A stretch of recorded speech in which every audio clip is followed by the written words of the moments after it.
Picture yourself waking up one morning to the disquieting awareness that the existence you've been leading isn't truly your own, that every choice you've made, every conviction you hold, and even the cravings that propel you might not originate from the innermost core of your being, but rather from the expectations, conditioning, and unseen forces of the surrounding world. Consider for a moment how much of your identity is an authentic reflection of you, and how much is a carefully constructed facade molded by external pressures. How frequently do you feel as if you're merely performing a part, living according to a script written by society, your upbringing, or the subtle fears that murmur in the background of your mind? Today, we embark on a journey into one of Carl Jung's most profound insights, the idea that life truly begins only when you discover who you are. But what does it really mean to find yourself? Is it simply about attaining self-awareness, or is there a deeper, transformative process at work? Stay with me, because as we uncover the hidden forces that shape your identity, you will realize why so many never truly come to know themselves and learn how you can break free. The final insight we'll explore is the most powerful of all. It has the capacity to change not only how you view yourself, but also the way you interact with the world. Carl Gustav Jung was a pioneer in depth psychology, a thinker who ventured beyond conventional mind theories to explore the vast, concealed realms of the unconscious. Unlike many of his contemporaries, Jung did not see mental well-being as merely a matter of adapting to societal norms. Instead, he viewed psychological growth as a journey toward individuation, the process of evolving into your most authentic self. Yet, the truth remains. Most people never undertake that journey. They remain trapped within a version of themselves shaped by external influences, living by prescribed expectations, without ever questioning whether the life they lead truly aligns with who they are. They seek validation from the outside world, believing that happiness comes from approval, success, or simply fitting in. Yet deep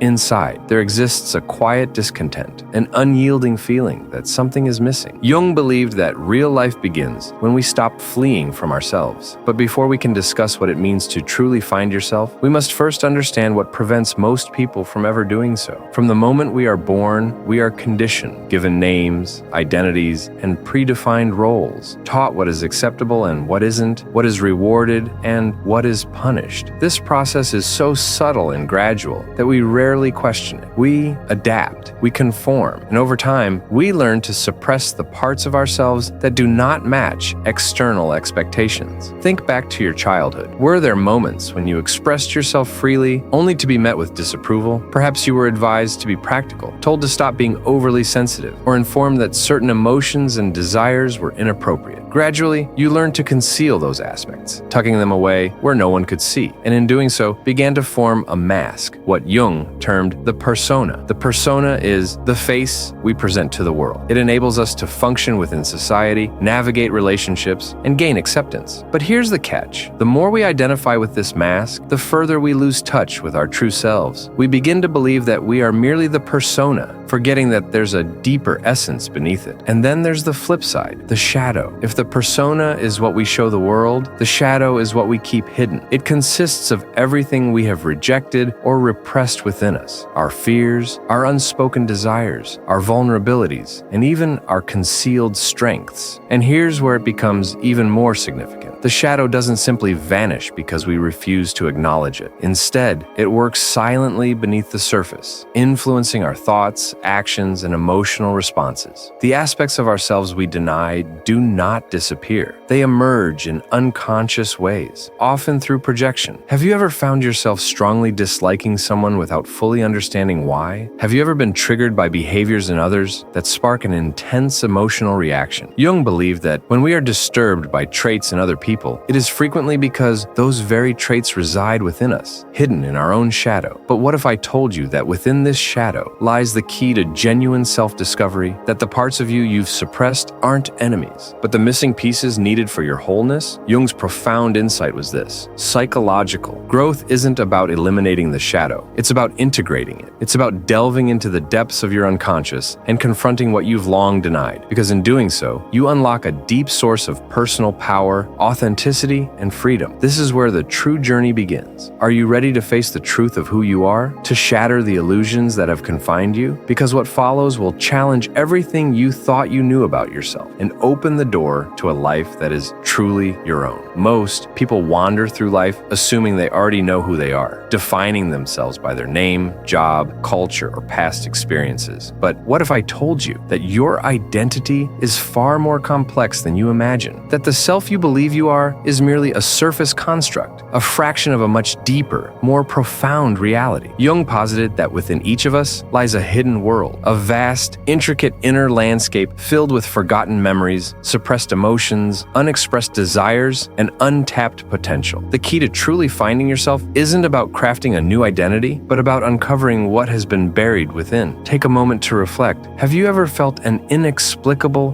deep longing for something more? A sense that a greater version of yourself awaits? This isn't mere fantasy. It's the call of your unconscious mind urging you towards something greater. Jung called this process individuation, believing that true fulfillment comes not from conforming to external expectations, but from embracing and integrating every facet of ourselves. The good, the bad, the light, and the dark. Yet, before we can merge these parts, we must first confront them. And this is where most people falter. Why? Because facing oneself is uncomfortable. It forces you to examine aspects of your personality that you've long ignored. It compels you to question deep-seated beliefs, challenge your fears, and confront the inner conflicts that have shaped your life. Consider, how often do we avoid silence? How often do we distract ourselves with work, social media, or entertainment? Anything that prevents us from sitting quietly with our thoughts? This constant diversion isn't accidental. It's a defense mechanism to sidestep the profound questions lingering beneath the surface. No matter how much we try to evade them, these hidden facets don't simply vanish. They emerge unexpectedly through anxiety, self-sabotage, unfulfilling relationships, or a lingering sense of being lost. Jung believed that our unconscious is always trying to communicate with us, yet we've learned to ignore its messages. However, once we start paying attention, we notice patterns, how our deepest wounds steer our decisions, how our repressed desires mold our actions, and how the very things we fear often carry the most significant lessons. Consider a simple yet potent example: the fear of rejection. Many of us live in terror of being judged or abandoned, seeking approval, avoiding conflict, and stifling our true thoughts to maintain harmony. But where does this fear originate? Is it really about others' opinions, or does it stem from something deeper? Perhaps an old wound, a childhood experience, a moment when you felt invisible or unworthy. Jung would argue that this fear isn't merely an emotion, it's a shadow aspect of the self that remains unacknowledged, and until it's brought to light, it will continue to steer your actions covertly. But here's the remarkable part. When we finally face these hidden aspects, they lose their power over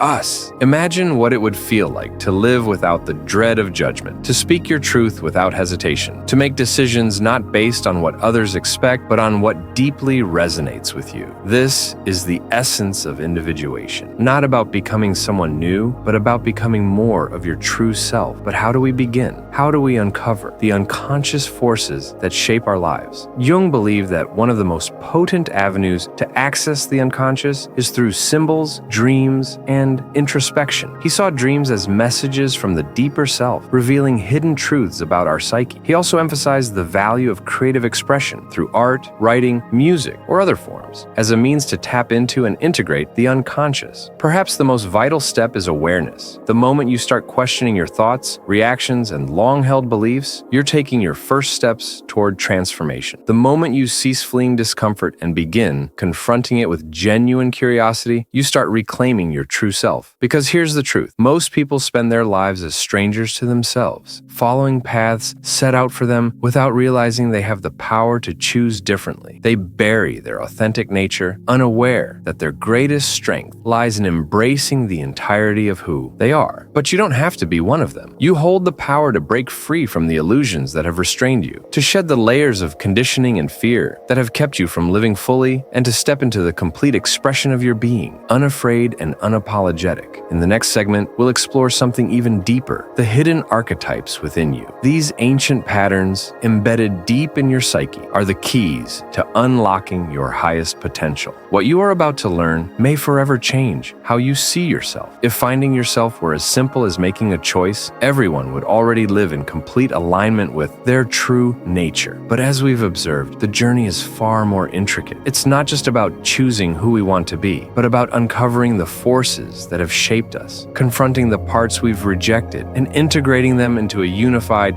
authentic identity. Yet, why are we drawn to certain behaviors, desires, or fears? Why do we repeat the same mistakes or fall into familiar patterns even when we try to change? Jung's answer was revolutionary. He believed that every human being harbors universal patterns, deeply ingrained psychological blueprints that influence our thoughts, feelings, and actions in ways we often don't fully grasp. He termed these patterns archetypes. Jung maintained that these archetypes are ancient, collective images stored in what he called the collective unconscious, a realm shared by all, inherited from our ancestors' experiences. These archetypes shape our personal identity, relationships, and even our worldview. Think about the timeless stories told throughout history: the hero's journey, the wise mentor, the enigmatic villain, the innocent child. These figures appear in myths, religions, literature, and even our dreams. They are not mere fiction. They embody psychological forces within us all, constantly at work, whether we are aware of it or not. Consider the hero archetype, the part of you that yearns for purpose, that is called to something greater, the aspect of you that strives to overcome obstacles, grow stronger, and attain a higher version of yourself. Yet, this archetype does not exist in isolation. It is invariably accompanied by the shadow, which represents the repressed hidden facets of the self, your fears, weaknesses, and untapped potential. In myths, the hero must face the shadow, often depicted as a monster, adversary, or daunting challenge, before true evolution can occur. Now, let's bring this into our lives. Have you ever experienced a moment when you knew change was necessary, yet something inside resisted? A time when the chance to evolve into a greater version of yourself was thwarted by fear, doubt, or self-sabotage? This internal conflict is the battle between the hero and the shadow playing out within you. The common mistake is trying to repress the shadow rather than understand it. Jung would urge you to explore the origins of your self-doubt. Ask yourself whether it's genuinely yours, or if it was implanted by past experiences, societal expectations, or the voices of others. What lessons might it hold? Could it be that within your doubt lies a hidden strength, perhaps humility, introspection, or the ability to see multiple perspectives? When we begin to view our struggles not as weaknesses, but as messages from the unconscious, everything transforms. Yet, archetypes extend far beyond just the hero and the shadow. There are myriad forces within us, each playing a role in shaping our identity. One of the most significant is the anima and animus archetype. Jung proposed that every man possesses a hidden feminine side, the anima, and every woman a concealed masculine aspect, the animus. These concepts aren't about physical gender, but about balancing inner energies. The anima represents intuition, emotion, creativity, and a deep connection to the unconscious, while the animus stands for logic, structure, discipline, and assertiveness. When these dual forces are balanced, a person feels complete. When they are not, internal conflict arises. For example, a man who denies his anima might struggle with expressing emotions, fearing that vulnerability is a weakness, while a woman who shuns her animus may find it hard to assert herself and take charge of her life. However, when these energies are acknowledged rather than suppressed, they become a wellspring of immense strength. This brings us to one of Jung's most crucial truths. To truly discover yourself, you must embrace every facet of your being, the light and the dark, the masculine and the feminine, the known and the unknown. Individuation isn't about becoming something different. It's about becoming whole. But there is one final piece to this puzzle, a last revelation that unites everything, perhaps the most powerful of all. For the greatest barrier to self-discovery is not merely fear, self-doubt, or external condition, but something far deeper, embedded in the very way we perceive reality. And in the next segment, we will reveal that ultimate truth. What you are about to hear will challenge every assumption you have held about your identity and may transform your life forever. Throughout this journey, we have examined the hidden forces shaping your identity, the masks you wear, the shadow you hide, and the archetypes influencing your thoughts and actions. Now, it is time to confront the deepest illusion of all, the illusion of a fixed self. Most people wander through life believing that their identity is immutable, a single unchanging entity shaped by memories and experiences. Yet, Jung, along with many great philosophers and mystics, understood something radical. The self is not static, it is fluid, ever-changing, and far more expansive than we have been led to believe. What if the version of you identify with right now is merely a fragment of something much larger? What if the person you think you are is just one expression of an infinite consciousness that has evolved over centuries through inherited inherited wisdom and experience. Jung explored this notion through his concept of the self, not the small, ego-driven identity that clings to labels and fears, but the true self, the entirety of who you are beyond the illusions of identity. This realization is both liberating and daunting, for it implies that everything you have believed about yourself, your fears, limitations, and the stories you tell, are not the complete truth, but merely constructs, temporary frameworks built by the mind. And here is the most profound truth of all. You're not simply an isolated being navigating life. You are an expansive, interconnected field of consciousness, carrying within you the wisdom of generations, the depths of the unconscious, and the boundless potential for transformation that defies imagination. Yet, if this is so, why do we feel so restricted? Why do we experience suffering, doubt, and fear? The answer lies in the ego. The ego isn't our enemy. It's the part of the mind that creates a sense of separation, the voice that insists, this is who I am, and this is who I'm not. It builds walls, sets boundaries, and keeps you tethered to familiar patterns. While the ego serves a purpose, it is also the greatest obstacle to self-discovery. For in truth, you are not confined to a single identity. You are an ever-evolving being, and the moment you stop clinging to who you think you are, you unlock infinite possibilities. But how does one achieve this? How do you move beyond the illusion of a fixed self and step into the fullness of your existence? Jung proposed a path that requires courage, deep introspection, and a willingness to let go of everything you once believed about yourself. First, embrace the unknown. Most people fear uncertainty because it symbolizes ambiguity, yet it is precisely in the unknown that growth occurs and transformation unfolds. When you stop resisting the mysteries within and approach them with curiosity, you begin to see the world and yourself with fresh eyes. Second, detach from rigid labels. You're not solely defined by your name, your occupation, your past, or your personality. You are far more than any fixed definition. By releasing these constraints, you create space for something greater to emerge. Third, listen to your unconscious, your dreams, instincts, and deep intuitions. These are not random. They are messages from your inner self guiding you toward wholeness. The more you attune to these signs, the more patterns, synchronicities, and indicators you will recognize that lead you to your true path. And finally, surrender to the process. Finding yourself is not a destination to be reached and then forgotten. It is an ongoing journey, an unfolding of ever deeper layers of truth. And here's the ultimate revelation. You were never truly lost. The self you have been seeking has always resided within you, waiting to be remembered. Now, the choice is yours. Will you continue living as a mere fragment of your true being, bound by old fears and illusions, or will you step into the unknown, embracing the vast, limitless potential you were meant to embody? For remember, life does not genuinely begin until you find yourself. And now, you know the way. Thank you for watching.